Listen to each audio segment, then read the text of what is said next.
Dragi putnici, za nekoliko minuta polećemo za Beograd na liniji 961. Letećemo na visini od 7000 metara sa brzinom od 900 km na sat. Očekujemo da će biti vreme na putu lepo. Hvala na pažnju.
Капетана Тучакар, исто како и неговите колеги, целиот свој работен век го поминува на надморска височина од 7, 8 или 9000 метри. При тоа патува низ Југославија, во земите на Европа или пак на интерконтиненталните линии. Ме интересираше како може да се стане пилот, односно каде се школуваат пилотите на нашите авиокомпании, па токму затоа крајна точка на нашето патување е Центарот за школување на пилоти на Југословенскиот аеротранспорт во Вршец.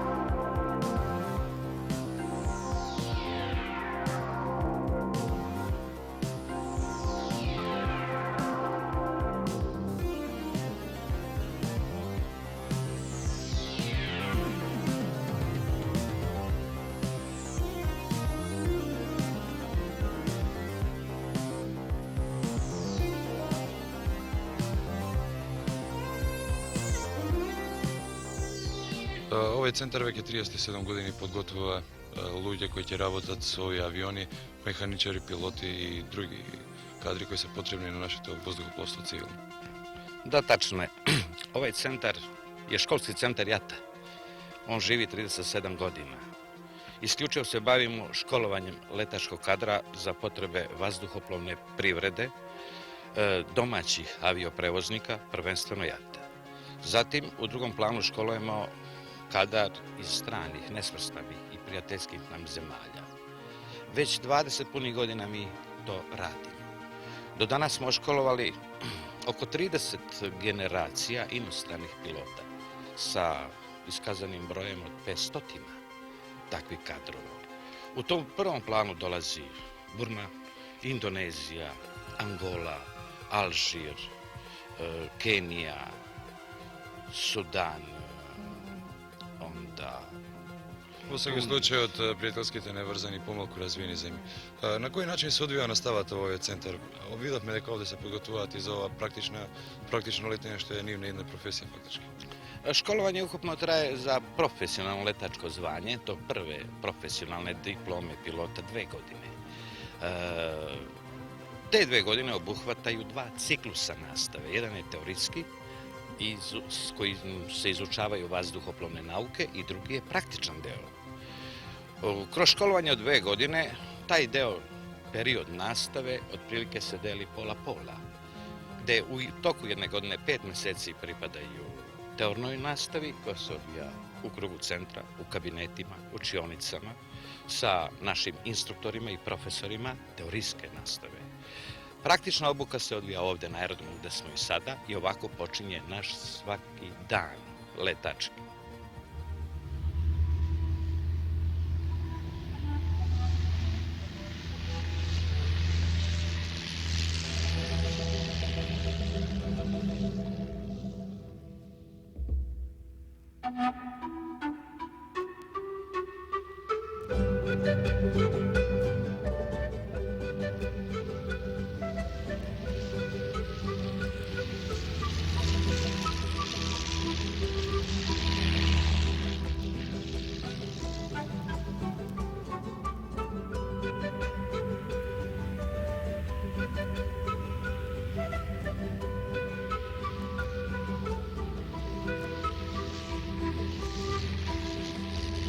Ja sam bio tu prisutan kod zapuštanja aviona zato što sam izvršio kompletan pretpoletni pregled tog aviona.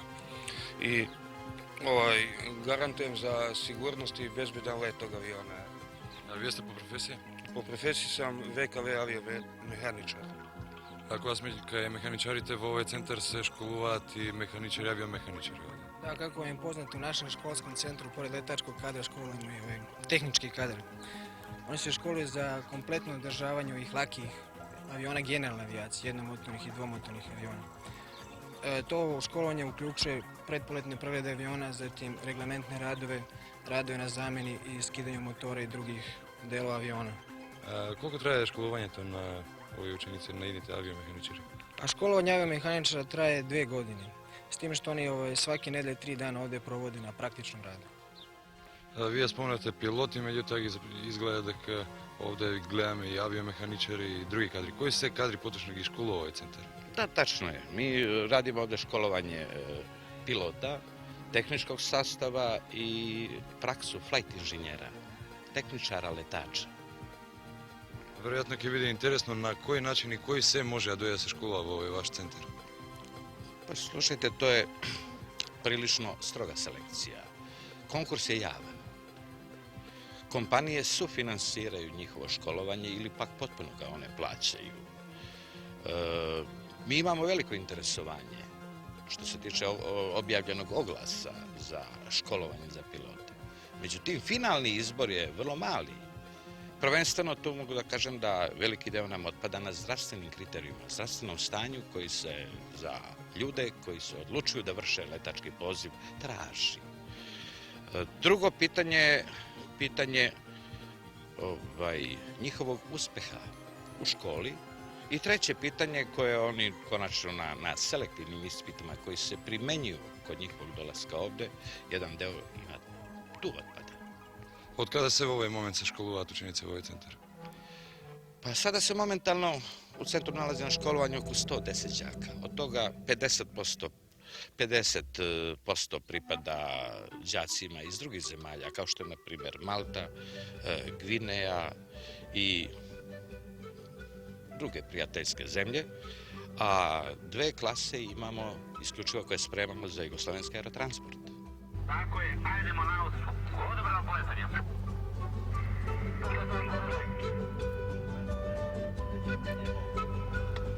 Route number 1 and number 2, stay by for takeoff, calling back.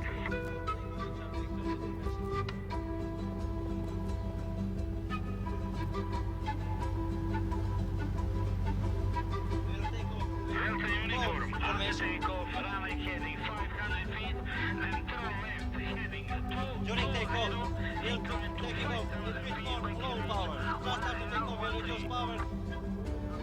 When our leader reaches us, we'll continue normal power. In the air, we'll form wall formation.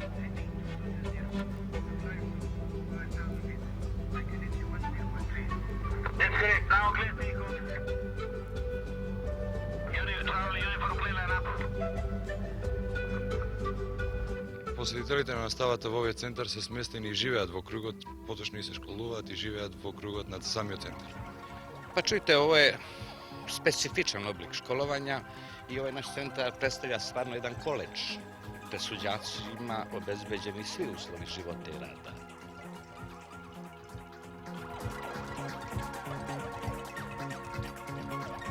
И во училишната зграда се е во знакот на техниката, во знакот на идната професија на момчињата кои според местата од каде што доаѓаат придонесуваат оваа школа да биде наречена општо југословенска. Симулаторите, електронските кабинети и останатите помагала во рацете на наставниот кадар се вистинска основа за практично оспособување. Па не е чудно и сигурно не е претерано ако речеме дека овој центар е најнасочен во професионален поглед.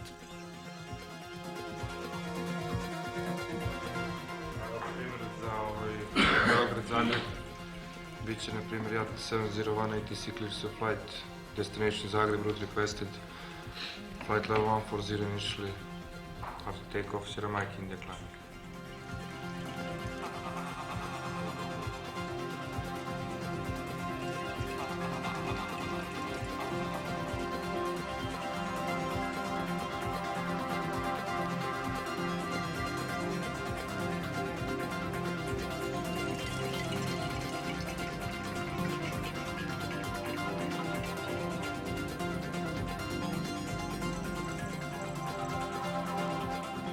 Sigurno sve ne bi bilo kako što je ako ne postojati optimalni uslovi za življenje.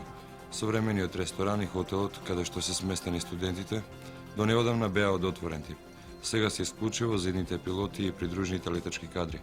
Накусо, на ваквите услови сигурно би им позавиделе многумина нивни колеги од нашите универзитети, но најдобро е да зборуваат самите студенти.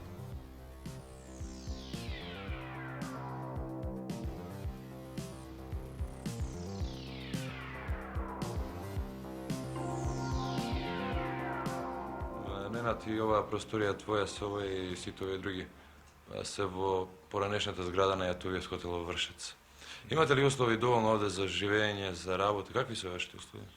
Pa kao što ste videli, uslovi za uopšte život su odlični. Za rad takođe, pošto su dvojica u sobama, ima dovoljno prostora za učenje, nema smetanja jedan drugom, može da se donese muzika, da se pusti za razonodu i tako dalje. Да спомна за музика. Имате ли можност за забава овде? Колку имате слободно време? Pa evo, slobodnog vremena, da vam kažem, baš i nemamo mnogo, pošto angažovani smo na svim poljima. Pre podne imamo nastavu, popodne letenje i kad dođe vreme za ispite, mi ga skoro i nemamo, jer posle letenja dođemo u hotel dok se okupamo i tako dalje, sednemo i učimo da bi stigli da naučimo za ispit. Ali kad nema ispita, onda imamo dovoljno slobodnog vremena, možemo dole u TV sali da gledamo televizor, da igramo šah, najviše se bavimo sportom, eto tako smo završili.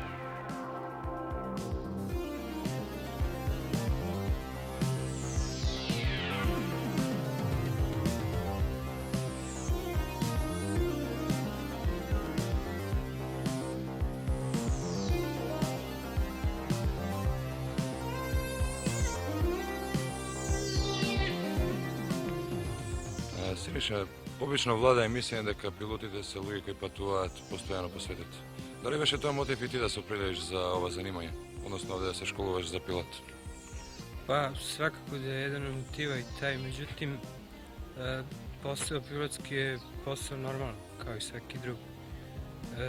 Pre svega kvalitetan posao koji zahteva dosta rada i zahteva jedan dugogodišnji period da bi se došao do nivoa da bi čovjek mogao, ako ćemo uzeti tako, da putuje svetom i da bude taj svetski boj. Siniša, kako je tvoje to mišljenje za ovo preš? Pa ja mislim da to jeste jedan od razloga, međutim moj razlog je bio malo drugačiji. Moj otac je isto pilot, međutim letuje u vojsci. Da li je pilotstvo to nasledno? Pa može biti da jeste, zato što moj ćale meni nije dao da idem u ovu školu. Zašto?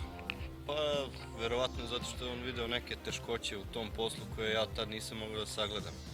Ali od malena mi je pričao kako se odozgo vide reke, ovo, da je to lepo i onda sam ja tako zavoleo, pa je to bio jedan od mojih bitnijih razloga, pretežnih, da krenem u ovu školu. Вие сте постојано овде во оваа школа, овде живеете, овде изведувате и практичната и теоретската настава. Имате ли добри услови за живење и воопшто за школување? Pa uslovi su u redu, ovde je sve obezbeđeno, a isto tako imamo prijatelje u gradu, družimo se mi. U redu je, mislim, što se tiče toga. Nema nikakvih bitnih problema, još bih jedino dao napomenu da smo mi malo starija generacija, mi smo se ovdje školovali pre 3 godine, pa smo sad samo na jednom dodatnom školovanju. Синиша, дали имаш доволно можности да се запознаеш со младите од градот, од Вршец, дали воопшто и како сте организирани во вашето слободно време? Pa ima dosta, ima mogućnosti, normalno imamo prijatelje ovdje u Vršcu, izlazimo na veče, prijatelje, prijateljice isto, mislim nema nikakvih problema što se tiče toga. Mislim, nema problema uopšte da se nađu prijatelji zato što ja znam i oni isto nastoje da se upoznaju s nama i tako, da se druže i tako. Kako gledat na vas mladite od Vršac na idnite piloti? Pa gledaju malo drugačije nego na ove druge, šta ja znam, mislim, gledaju ipak, njih to interesuje, oni nemaju tu mogućnost da lete možda ili tako, a mi smo tu u njihovoj blizini, pa onda tako pitaju, interesuju se i tako. Ti si od Malte, Alex, pa me interesira, da li imaše poteškoти pri dovaljanju ovdje u Jugoslavija, pri priviknovanju na život od Jugoslavija i uopšte zašto se opredili za pilotski poziv? I used to work with Air Malta, our national airline. Работев во Air Malta, тоа е нашата национална воздухопловна компанија и од секој сум работел на проверка на авиони и сум сакал да работам во пилотската кабина да бидам пилот. Кога дојдов во Југославија во декември, тоа ми беше моето прво доаѓање, порано не сум бил. Можам да кажам дека носиме изворедни впечатоци од земјата и мислам дека треба да го минам одморот овде за да ја запознам Југославија поубаво. Бев во Сплит неодамна за првомајските празници. Многу ми се допадна. Тоа е прекрасно туристичко место, а во Вршац овде е прекрасно, тоа е многу бав град. Луѓето се многу пријателски настроени. Овде стекнавме многу пријатели, како југословени, така и од другите групи. Not so long ago, during the first May holidays, and I liked it very much. It is very good for tourist resort, but here in Vršac, the town is very nice, the people are very friendly, and I've made some friends here, even through the Yugoslav training pilots as well. I've had very good friends, and even with the Libyan group. Алекс, дали си задоволен од условите што ги имаш овде во Центарот за школување, за живење и каде по завршувањето на твоето школување, дали евентуално што од сега знаеш дека ќе работиш во некоја авиокомпанија? I think the school is very well equipped. Школата е многу добра. Сум посетувал вакви училишта во Велика Британија и во Италија и во споредба со тие школи сметам дека оваа школа е една од подобрите, затоа што е многу добро опремена, со летала, има рекреација и забавата е исто така одлично организирана, а управата прави се студентите да бидат задоволни. Во иднина која ќе го завршам моето школување во Југославија, ќе летам во мојата компанија Air Malta и тоа како копилот на комерцијалните летала Boeing 737, со надеж дека еден ден ќе бидам капетан на авионите на Air Malta. In Yugoslavia, I will be flying with my company Air Malta, and I will be flying as a first officer on our commercial Boeing 737 aircraft, hoping that one day in the future I will be one of the Air Malta captains.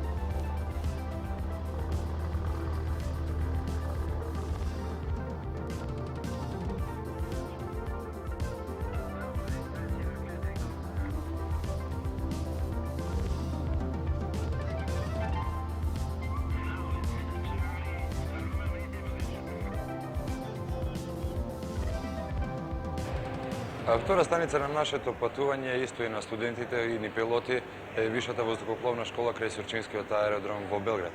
Кога е во прашање системот на образование, посебно станува збор за неговата насоченост, односно за практиката. Забелешки има постојано, а забелешките кога е во прашање обуката на идните пилоти, тука не би била издржана, бидејќи тие се подготвуваат кога доаѓаат на овој втор степен од нивното школување во овој стимулатор, во оваа просторија, каде се подготвуваат и практично за своето идно работно место.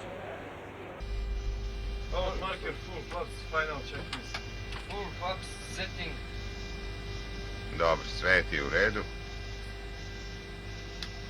Na glide padu na centerline-u.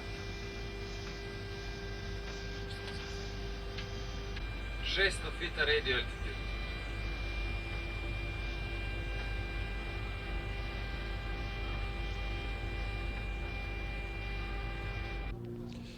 Ние се вративме пред малку од Вршац, каде бевме во посета на вашата школа. Таа е заедно со ова овде во Белград една целина, една заедничка основна организација на Здружен труд. Како се подготвуваат учениците во овие две школи во Вршац, веќе видовме, па веројатно и овде во Белград е на сличен начин. Učenici koji su počeli i završili školovanje u Vršcu i stekli zvanje profesionalnog pilota sa specijalnim ovlašćenjem za instrumentalno letenje nastavljaju pripremu za saobraćaj. Oni, i kad ih uzimamo, unapred znamo da treba da završe ovde u saobraćaju. Ovde počinju školovanje za drugog pilota na početnom tipu aviona u našoj floti, to je DC-9. To školovanje traje 2 do 2,5 godine. Ako uspešno polože sve predviđene teorijske i praktične ispite pred Saveznim komitetom saobraćaja i veze, onda dolaze u kabinu i počinju da lete sa putnicima u posadi sa kapetanom. Ova професија е прилично одговорна, бидејќи се работи за човечки животи, а и самите авиони се прилично скапи. Каква е одговорноста на овие луѓе која е во прашање школувањето? Upravo ovo što ste rekli, ta činjenica da su u njihovim rukama ljudski životi, izuzetno skupe letilice koje danas nema ni jedna ispod 30 miliona dolara, određuje i način njihovog školovanja i ocenjivanja. Za razliku od svih drugih fakulteta i u našoj zemlji, svetu i škola, gde studenti mogu da se školuju bezgranično, da studiraju jeste i posle i po 10 godina, ovde je to nemoguće, znači mora tačno određeni vremenski periodi u kojima mora da polože, ako su za taj poziv i ako su ga ozbiljno shvatili. I drugo, što se tiče polaganja ispita, dopušteno je samo 2 puta. 3 puta, ne može niko više, taj je završio karijeru kao pilot. Прилично е строго школувањето, меѓутоа се знае дека за еден факултет, да речеме правен или економски факултет, цената на студиите за еден студент е отприлика околу 10 стари милиони. Колку е овде во овој центар? Ako poredimo sa bilo kojom drugom profesijom, onda su ovo zaista astronomske cifre, odnosno astronautske, jer recimo nas školovanje jednoga pilota početnika, pa dok jednog dana, znači posle jedno 6, 7, 8 godina, kada dođe da bude školan za kapetana, tu dostigne cifru negde trenutno računato preko 2 milijarde starih dinara. Samo za jednog.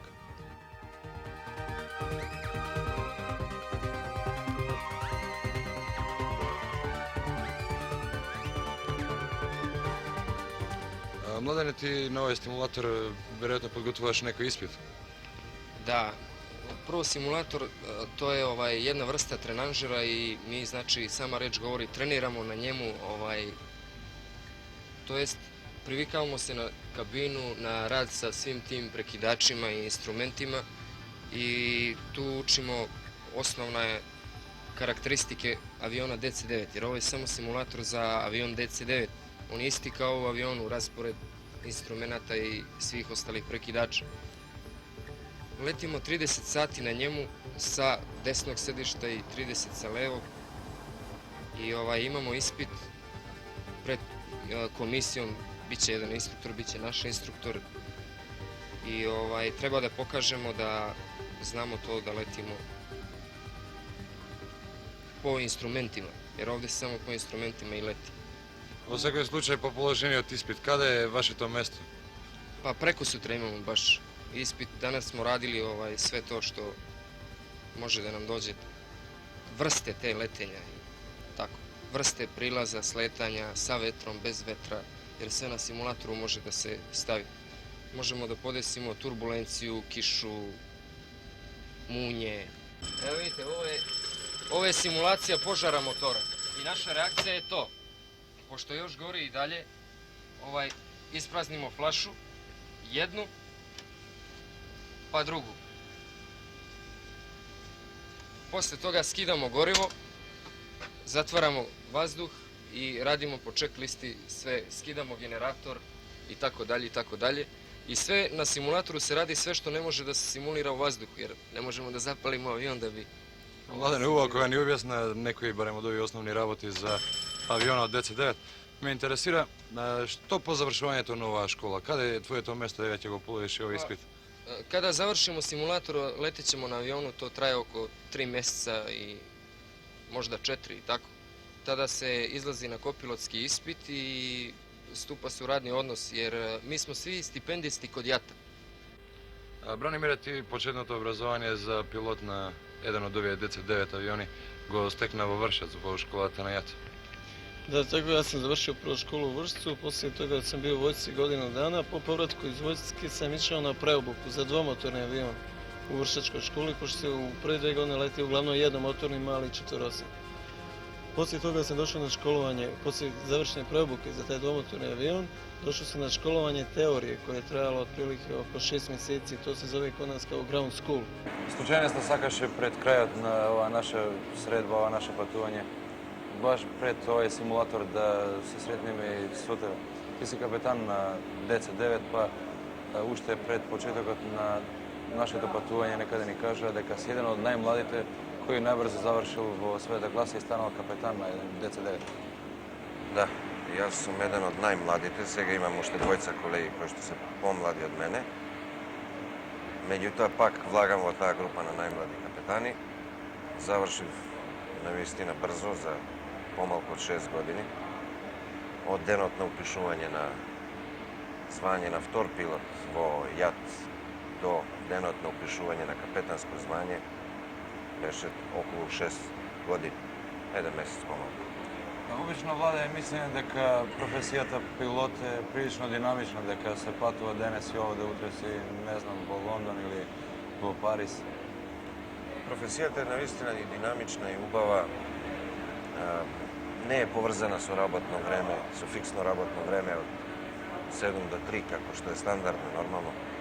Туку е врзана управо за време на оној лет. Некогаш може да работите ноќе, некогаш на сабајле, преку ден и така натаму. Се менуваат градови, се менуваат држави, се преоѓаат големи растојанија во кратко време, се престојува на разни места интересни години. За да се стигне до овај симулатор, што значи да се стигне скоро до професионална дозвола за пилот, за втор пилот на еден професионален патнички авион на јатовата флота, веројатно треба и подолго време, требаат и некакви почетоци. Како тргна ти во оваа професија? Како е твојот почеток? Мојот почеток е во Скопје, во аероклубот Јури Гагарин, каде што почнав пред 15 години. Тоа изгледа одамна, меѓутоа јас почнав со 15 години управо. И таму летав спортски, нормално, таму ја засакав и оваа професија. Случајно сакаше да се најдеме пред едно патување. Каде патувате се? Денес поручак одам за Виена и се враќам исто така вечерва. И одам во Приштина, да, редовна линија, одам во Приштина да спим. Благодарам на разговорот и среќен пат.